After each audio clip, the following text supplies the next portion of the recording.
Welcome to Hobie Farms. Today I'm going to show you how to make your own carrot tape. The first thing I'm going to do is mix up some flour water. This is kind of like a homemade glue mixture that I'm making.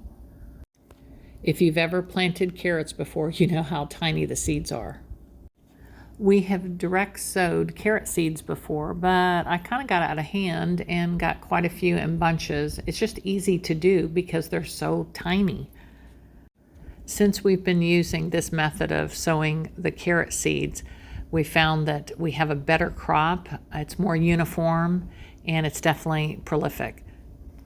So many times what happens is when you're planting the carrot seeds, because they're so tiny, you end up dropping quite a few in one area.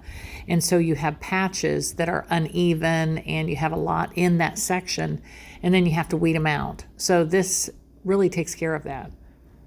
So after making the tape, lay it in the garden bed, and you can lay it in the rows that you want, and then cover it with a little bit of dirt, about 1/4 inch to 1/2 inch. That's it. So we've laid the seed down, and it has done very well, but we've done it both ways and it still grows.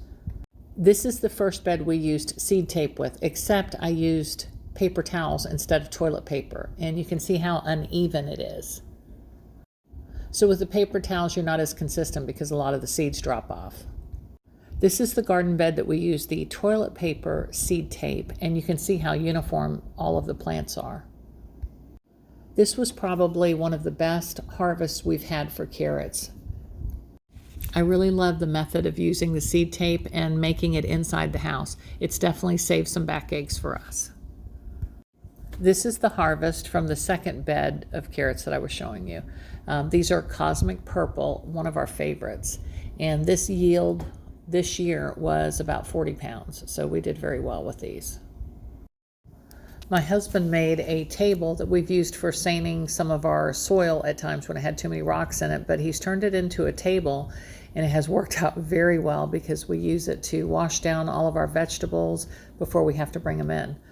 So here you can see these are the Scarlet Nantes. These are the orange carrots. Now we only plant 2 because these are the 2 that we find grow very well, and we just really love the taste. So we give some of our carrots away, we use some fresh, and then we freeze the rest. I'm getting good with the vacuum sealer.